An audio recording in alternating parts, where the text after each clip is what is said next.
नमस्कार, स्वागत है आपका एक बार फिर से गपशप और चर्चाओं पर आधारित हमारे इस खास कार्यक्रम में। तो चलिए शुरू करते हैं पावर सेंटर।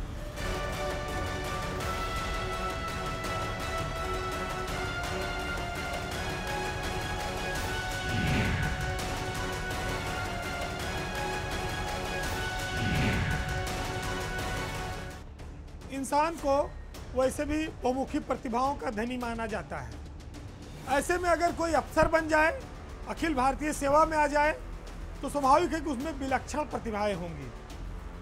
खाली वो पढ़ने लिखने तक सीमित नहीं रहती। कई बार ऐसी प्रतिभाएं वो विभिन्न रूपों में लोगों के सामने आती हैं। कई तो ऐसे हैं जो सिल्वर स्क्रीन पर भी अफसरी के साथ साथ उनके प्रदर्शन को आप देखेंगे तो दांतों तले उंगली दबा लेंगे। आजकल प्रतिभा प्रदर्शन का एक नया प्लेटफॉर्म है सोशल मीडिया। ये एक अच्छा प्लेटफॉर्म बन गया है, एक बढ़िया माध्यम है और यूपी की ब्यूरोक्रेसी के बहुत सारे अफसर इस प्लेटफॉर्म का बड़ा अच्छा उपयोग करते हैं। या आप कह लीजिए कि सोशल मीडिया का उनको बड़ा शौक लगा हुआ है। अब शौक का फायदा भी है, नुकसान भी है। फायदा ये है कि इन अफसरों के फॉलोवरों की संख्या लाखों में है। ट्विटर पर, फेसबुक पर, इंस्टाग्राम पर, यूट्यूब पर इनको लाखों लाख प्रशंसक हैं, लाइक मिलते हैं, व्यू मिलते हैं। लेकिन कई बार इसके चलते उनको ट्रोल भी होना पड़ता है। नफा और नुकसान दोनों है सोशल मीडिया का। कई अफसर ऐसे भी हैं उत्तर प्रदेश में जो फिल्मों तक में सेवा में रहते नाम कमा रहे हैं। आज हम आपको सोशल मीडिया के कुछ ऐसे ही चर्चित नामों और चेहरों से परिचय कराएंगे। अगर आप ध्यान देंगे तो सबसे पहले नाम अभिषेक सिंह का आएगा, जो अभी गुजरात में कुछ दिन पहले पर्यवेक्षक बने थे और सोशल मीडिया के नाते उनको हटा दिया गया। उनकी बड़ी किरकिरी हुई। यूपी कैडर के आईएएस हैं और उनकी पोस्ट बड़ा धमाका मचाती है, हंगामा करती है। उनके पास तो इंस्टाग्राम पे लाखों फॉलोअर हैं, उनकी लाइक्स लाखों में आती है। लेकिन इस सोशल मीडिया के चक्कर में उनकी थोड़ी बदनामी हो गई। अब एक मामला और आपको दिखाते हैं। औरैया में एक एसपी हैं चारू निगम, उनको भी सोशल मीडिया का बड़ा चस्का है और आजकल वो ऐसा वीडियो बना के डालती हैं कि कई बार हंसी आ जाए और वो चर्चा बटोरने के चलते आलोचना खा जाती हैं। औरैया में छापेमारी और लूट का वीडियो एक उनका इतना ट्रोल हुआ, कहा गया कि वो इतना बनावटी था कि सोशल मीडिया पर उनकी बड़ी खिंचाई हो गई। और उसके बाद भी फिर वो एक दिन रात में गाड़ी का पीछा करवा के रुकवाती हैं और फिर वहाँ पर वीडियो बनता है और हर बार उनका वीडियो किरकिरी करा देता है। अब आप उसके बाद आइए, कुछ अफसर ऐसे हैं जो कुछ स्वाभाविक काम करने लगते हैं। जैसे गाजीपुर की डीएम आर्या खोरी, वो गई थी दौरे पर तो उन्होंने वहाँ धान के खेत में थोड़ा धान काट दिया। उनका वीडियो काफ़ी वायरल हुआ। हालांकि वो ट्विटर या यूट्यूब या इंस्टाग्राम से उस पर डालकर कोई कमाई करना या प्रचार पाना उसके पीछे बहुत बड़ा उनका उद्देश्य नहीं था। लेकिन जब अगला नाम हम लेंगे सुभाष चंद्र दुबे का, वो डीआईजी हैं। जब बनारस कमिश्नरेट में वो तैनात थे तो सोशल मीडिया पर उनके काम को लेकर उनके ही विभाग के अफसरों ने बड़ी टांग खिंचाई की और इसका नतीजा ये हुआ कि डीजीपी हेडक्वार्टर से उनको नोटिस थमा दिया गया। सुभाष दुबे के जो यूट्यूब पर व्यू आते हैं वो लाखों में आते हैं। ट्विटर, फेसबुक पर भी उनके बहुत फॉलोअर हैं। उनकी जब गश्त करते हैं नदी के किनारे, वहाँ पर काशी में लोगों से बातचीत करते हैं, वो उसको यूट्यूब पे इस्तेमाल करते थे और उसको भी लेकिन वहाँ के अफसरों ने बुरा माना कि साहब पुलिसिंग के बजाय प्रचार और कमाई। चूँकि सोशल मीडिया से आप कमाई भी बहुत कर सकते हैं। फेसबुक है, यूट्यूब है, काफ़ी अच्छा पैसा देता है व्यू आने पर। हालांकि अफसरों के लिए ज़रूरी नहीं कि वो इससे पैसा कमाते हो, लेकिन उनकी लोकप्रियता काफ़ी बढ़ती है। अगला नाम है प्रयागराज के एडीजी जोन है प्रेम प्रकाश का। आप देखते होंगे कि उनकी सुनवाई सोशल मीडिया पर एकदम अक्सर लाइव स्ट्रीमिंग चलती है और वहीं से वो अपने कार्यालय से बैठे बैठे कई बार अफसरों की खाट खड़ी कर देते हैं। वो खुलेआम इस चीज़ को करते हैं। पब्लिक के हित में उनके जो अपने काम है वो अपने सोशल मीडिया पर, यूट्यूब पर वो करते रहते हैं। दंड देना, थानों का निरीक्षण करना, उनकी बैठकों के वीडियो साफ साफ आते रहते हैं।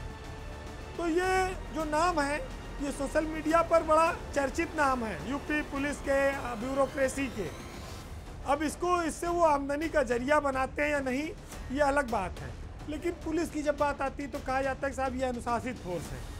ऐसे में इसका आड़ लेकर बहुत सारे लोग एक दूसरे की टांग खिंचाई करते हैं और उनके कारनामों को सरकार के सामने बढ़ा चढ़ा कर बताते हैं, जिसके बाद इन अफसरों की वाट लगनी तय है। तो शौक कई बार नौकरी को प्रभावित करता है, लेकिन वो कई बार उस पर भारी भी पड़ जाता है। हालांकि राज्य सरकार ने अफसरों की सोशल मीडिया पर सक्रियता का कोई बैरियर तय नहीं किया है, ना तो आज तक उसको लेकर कोई दिशा निर्देश जारी हुए हैं। लेकिन ये कहते हैं कि जब चस्का या मस्का दोनों में से कोई लग जाता है तो फिर आपका स्लिप होना तय है।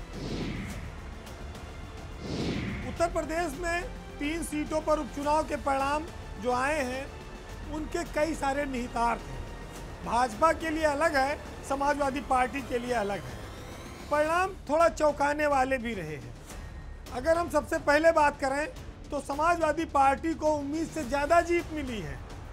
ये जीत उनके कार्यकर्ताओं के मनोबल को बढ़ा गई। और सबसे बड़ी बात यह है कि पिछले कई सालों से जो शिवपाल यादव समाजवादी परिवार से अलग थे, वो अब समाजवादी पार्टी की ताकत बन गए। अपनी पार्टी का उन्होंने सपा में विलय कर लिया। भतीजे अखिलेश यादव और बहू डिम्पल की खातिर तमाम अपमान के घूंट पी लिए। शिवपाल ने जो ताकत लगाई उसका नतीजा ये रहा कि जसवंत नगर में डिम्पल यादव 1 लाख से ज़्यादा वोटों से बढ़त बनाने में कामयाब रही। डिम्पल की जीत में जो ऐतिहासिक कही जा रही है उसमें सबसे बड़ा योगदान शिवपाल यादव का है, जिसने सारे समीकरण ध्वस्त कर दिए। परिवार की एकता की खातिर शिवपाल ने जो त्याग किया वो अखिलेश यादव के लिए एक संजीवनी की तरह बनकर आया है। वैसे भी वो बड़े हैं। मुलायम सिंह यादव के न रहने के बाद परिवार में जो उन्होंने जिम्मेदारी समझी और जो अतीत की बातों को भुलाकर अपनी बहू को जिताने के लिए निकले, उसमें कहा भी जाता है कि तमाम अपमान सहकर भी अपने बच्चों को भोजन देने की कला ईश्वर ने अगर किसी को दी है तो वो सिर्फ माता पिता को दी है। सियासत में भी हो और निजी जीवन में भी, यहाँ कोई अंतर नहीं है। दोनों जगह आपकी जिम्मेदारी एक सी रहती है। तो शिवपाल यादव एक जुझारू नेता के तौर पर फिर उभरे हैं और उन्होंने ये दिखाया है कि अगर अतीत में यानी कि 2022 के विधानसभा चुनाव में उनका साथ लिया गया होता तो अखिलेश यादव आज किंग होते। तो चूक हुई है, लेकिन चलिए जब आँख खुले तभी सवेरा। चुनाव नतीजे इस बात का परिचायक है कि ये शिवपाल यादव को समाजवादी पार्टी को एक बड़ी जिम्मेदारी देनी होगी और वो जिम्मेदारी 2 में से सिर्फ एक हो सकती है। या तो उनको प्रदेश अध्यक्ष बनाया जाए या उनको नेता विपक्ष का पद दिया जाए। उनके नेतृत्व में समाजवादी पार्टी आंदोलन करने की हिम्मत जुटा सकती है, जेल भर सकती है, सरकार से लड़ सकती है। पारिवारिक रिश्तों को बचाने के लिए, परिवार के सम्मान की खातिर शिवपाल यादव ने अपनी सुरक्षा, अपनी जांच, तमाम सारी चीज़ों की कोई परवाह नहीं की। अगर आप देखिए दूसरी ओर तो बीजेपी के नेता शायद सरकार के भरोसे बैठे थे कि सरकार चुनाव जितवा कर दे देगी। संगठन में उतना दम दिखा नहीं। खतौली में हार गए, रामपुर में कैसे जीते, बड़ा संघर्ष के बाद जीते। योगी आदित्यनाथ ने तीनों जगहों पर सभाएं की, पूरी ताकत झोंकी, लेकिन जब संगठन का पूरा सहयोग नहीं मिला तो वो खतौली का रिजल्ट बीजेपी के खिलाफ चला गया। बीजेपी के नेता अगर सरकार के दम पर जीत की आस लगाए थे तो ये उनका भ्रम था जो टूटा। आजम खां के जो इतिहास रहा, जो अतीत रहा है, वो उनका पीछा छोड़ नहीं रहा है। ऐसा लगता है कि अब वो रामपुर की सियासत में धीरे धीरे इतिहास बन जाएंगे। कई बार जेल यात्रा, मुकदमे, उनका सियासी वजूद कमज़ोर पड़ता दिखाई दे रहा है। उत्तर प्रदेश में इन चुनाव परिणामों ने यह साफ किया कि अब भाजपा और समाजवादी पार्टी ही भविष्य में साथ मुकाबला करेंगी। मुस्लिम वोटों का जो ध्रुवीकरण है वो समाजवादी पार्टी के पक्ष में और तेज हो सकता है। शिवपाल के आने से समाजवादी पार्टी की ताकत दोगुनी हो गई है। अतीत बहुत सारे सबक इसीलिए सिखाता है कि भविष्य में आप वो गलतियां ना करें। समझदार लोग उससे सबक लेते हैं और कुछ ना कुछ ऐसा करते हैं कि फिर ये दोबारा वो नौबत ना आए कि परिवार में कोई टूट हो। उत्तर प्रदेश की ब्यूरोक्रेसी के भी किस्से बहुत निराले हैं। यहाँ बहुत सारे दिल फेंक अफसर घूमते रहते हैं। उसमें उम्र का कोई मतलब नहीं है, किस उम्र में किस पर आ जाए दिल। कोई जवान करता है, कोई मध्य में करता है, कोई रिटायरमेंट के समय भी करता है। आज हम ब्यूरोक्रेसी में एक ऐसे ही अफसर की प्रेम कहानी पर चर्चा करेंगे जिसमें पति पत्नी के बीच एक तीसरी यानी कि वो आ गई है। ये नौजवान अफसर हैं और शादीशुदा हैं, लेकिन शादी के 3-4 साल बाद उनके जीवन में एक नई महिला का प्रवेश हुआ और घर की जो गृहस्थी थी, जो पति पत्नी के बीच रिश्ता था, वो बिगड़ने लगा, अब टूटने के कगार पर आ गया है। बात उत्तर प्रदेश कैडर के 2014 बैच के आईएएस अफसर प्रेम रंजन सिंह की है। प्रेम रंजन सिंह बिहार के रहने वाले हैं, शादीशुदा हैं। उनकी शादी यूपी के 1983 बैच के आईएएस अफसर आलोक सिन्हा की बेटी से हुई है, लेकिन शादीशुदा रहते वो एक दूसरी महिला के चक्कर में फंस गए हैं। प्रेम रंजन की शादी 2015 में हुई थी। जो अरुण सिन्हा की बेटी आस्था है, उससे प्रेम रंजन की शादी हुई। प्रेम रंजन नौकरी करते रहे, लेकिन शादी के 3 साल बाद जब उन्नाव में उनकी सीडीओ के पद पर तैनाती हुई तो यहीं पर मामला बिगड़ गया। चर्चा ये आई कि 2019 में वो नाबार्ड में काम करने वाली एक महिला के संपर्क में है और धीरे धीरे यह खबर जंगल में आग की तरह फैलने लगी। हालांकि प्रेम रंजन के सास ससुर को इस पर भरोसा नहीं हुआ, विश्वास नहीं हुआ, लेकिन बाद में धीरे धीरे ये बात साफ होने लगी कि कहीं कुछ दाल में काला है। कई कार्यक्रमों में वो महिला प्रेम रंजन के साथ देखी जाने लगी। जब वो उन्नाव से ट्रांसफ़र होकर जीडीए चले गए, वहाँ पर तो एक अखबार में लिख गया कि उनकी पत्नी के साथ जीडीए के अफसर वहाँ मौजूद रहे। वो भ्रम ऐसा बना कि परिवार वालों के कान खड़े हो गए। आखिरकार ये महिला अधिकारी कौन है, डीएम साहब के उनसे गहरे रिश्ते कैसे हैं, इस पर उनके सास ससुर खुद प्रकाश डालते हैं। आलोक सिन्हा और उनकी पत्नी ने जाकर उस महिला से बात की कि मेरी बेटी का घर बर्बाद मत होने दो, मेरे दामाद प्रेम रंजन को छोड़ दो, लेकिन बात बनी नहीं। पति पत्नी के बीच इससे और खटास बढ़ने लगी। कहा यह जा रहा है कि शायद वो तलाक की नौबत पर आ गई है। अरुण सिन्हा और अंजू सिन्हा मिलकर अपने दामाद को समझा रहे हैं, लेकिन मामला बिगड़ता जा रहा है। अब ये जो धोखा हुआ है सास ससुर के साथ, उसको लेकर उन्होंने बाकायदा प्रेस कॉन्फ्रेंस की। प्रेस कॉन्फ्रेंस में उन्होंने साफ साफ सारी बातें ली कि ऋचा वाजपेयी नाम की एक महिला है जिसके प्रेम में हमारे दामाद प्रेम रंजन सिंह फंस गए हैं। प्रेम रंजन इस समय संत कबीर नगर के डीएम पद पर तैनात हैं और अपने दामाद की इस कारगुजारी से सास ससुर बहुत आहत हैं। लेकिन सबसे बड़ी बात यह है कि अभी तक प्रेम रंजन और आस्था के बीच तलाक नहीं हुआ है, जिसके चलते प्रेम रंजन अभी स्वतंत्र नहीं है। लेकिन एक तीसरी महिला के आने से एक नवविवाहित जोड़ा जो 3 साल, जिसकी शादी 3 से 4 साल लगभग चली हुई है, उसमें दरार है, वो कभी भी टूट सकती है। पूरे परिवार में तकरार चल रही है। हालांकि इस उत्तर प्रदेश में कई सारे ऐसे उदाहरण मौजूद हैं जब अफसरों ने फरियादियों के साथ शादी कर ली है। यहाँ तो कई अफसरों ने फरियादियों के साथ बहुत कुछ कर लिया। उनको कोई फरियाद लेके आई, लड़की अच्छी लग गई, उसी से फ़ोन पे बातचीत शुरू कर दी। तो ये बड़ी किस्से कहानियाँ रहते हैं। कहते हैं कि बड़ी फिसलन भरी रहा है ब्यूरोक्रेसी की, क्योंकि ग्लैमर बहुत है। अब ऐसे में प्रेम रंजन सिंह जो पहले आईपीएस में सेलेक्ट हुए थे, अब उत्तर प्रदेश कैडर में 2014 बैच के आईएएस हैं। इस समय संत कबीर नगर में डीएम हैं। उनकी इस हरकत से यहाँ ब्यूरोक्रेसी में अंदर खाने काफ़ी चर्चा है, कानाफूसी है। सोशल मीडिया पर उनके वीडियोस काफ़ी जगहों पर चल रहे हैं। खुलेआम चल रहे हैं, लेकिन शायद अभी तक सरकार की नज़रों से बचे हैं। योगी सरकार में ऐसे अधिकारी जो अपनी पत्नी के रहते दूसरी महिलाओं के साथ खुलेआम फोटो खिंचवा रहे हैं, जिनकी शादी पर संकट है, शादी टूटने कगार पर है, वो लोग इनाम पा रहे हैं। ये बड़ी विचित्र सी बात है। बहुत सारे लोग ऐसा कहते हैं कि शायद सरकार की नज़रों में ये बात अब तक आई नहीं थी। हालांकि अरुण सिन्हा जैसे लोग वो उत्तर प्रदेश की ब्यूरोक्रेसी में एक सज्जन अफसर के तौर पर रहे हैं, पूरे जीवन भर शांति से नौकरी की। अब बुढ़ापे में बेटी के तलाक का ये दर्द पता नहीं वो झेल पाएंगे या नहीं, लेकिन प्रेम रंजन सिंह की जो प्रेम लीला है, जो उनकी एक नाबार्ड की महिला के साथ लगातार तस्वीरें आ रही हैं, वो वाकई में बड़ी चौंकाती हैं। आजकल उत्तर प्रदेश में जब किसी विभाग में भ्रष्टाचार, बवाल इसकी बात आती है तो आदमी का दिमाग अचानक से पीडब्ल्यूडी में पहुंच जाता है। और जितिन प्रसाद के विभाग का हाल क्या कहना।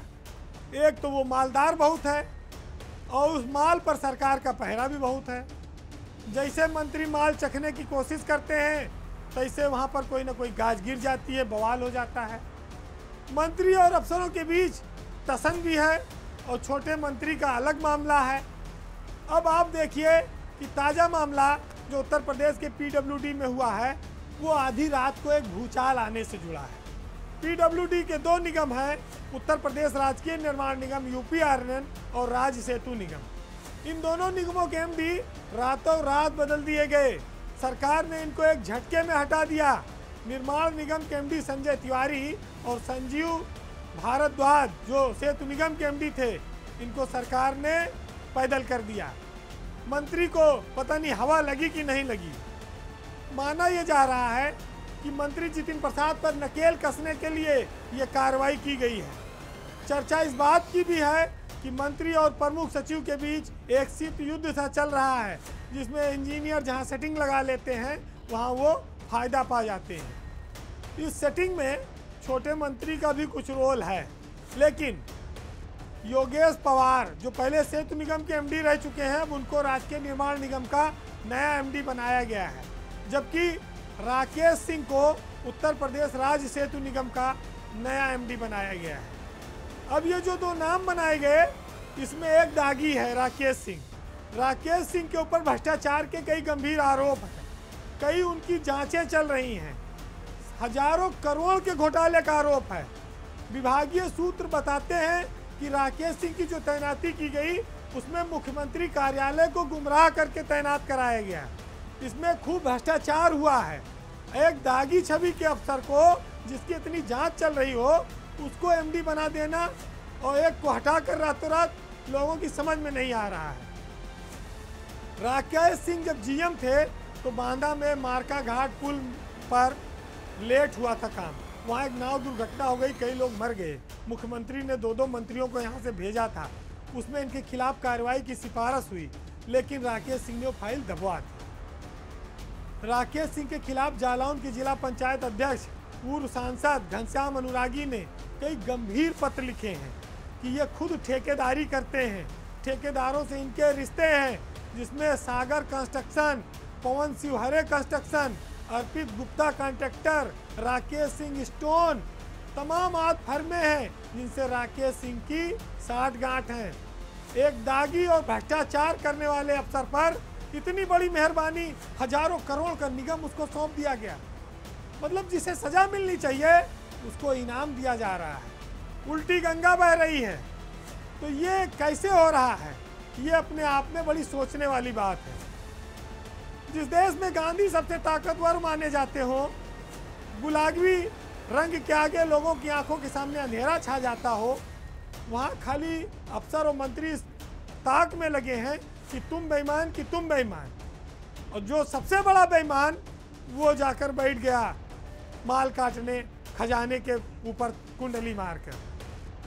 यूपी सरकार में इस बात को लेकर बड़ा दावा किया जाता है कि भ्रष्टाचार पर सरकार का जीरो टॉलरेंस है, लेकिन भ्रष्टाचारियों पर दिल खोल कर लुटाया जा रहा है। ये भी एक बड़ी आश्चर्य की बात है। ये बड़ा विरोधाभासी बातें हैं। दो अर्थी चीजें हैं, लोग समझते हैं, लेकिन सरकार कई बार अंधेरे में रह जाती है। बहरहाल आज के पावर सेंटर में इतना ही। जाते जाते आपको कुछ लाइनों के साथ छोड़ जाएंगे। जो लोग संघर्षों में लड़ते हैं, जो लोग चाहते हैं कि भ्रष्टाचार खत्म हो, दाग मिटे, लेकिन कुछ लोग हैं कि इन चीज़ों के इतर एक नई धारा बहाते रहते हैं, हर जगह एक नया रास्ता खोज लेते हैं। तो सुनिएगा कि जुगनू भी मेरे घर में चमकने नहीं देते और कुछ लोग अंधेरों को सिमटने नहीं देते। हम हैं कि नई पौध लगाने पर तुले हैं और बरगद हैं कि पौधों को पनपने नहीं देते। नमस्कार।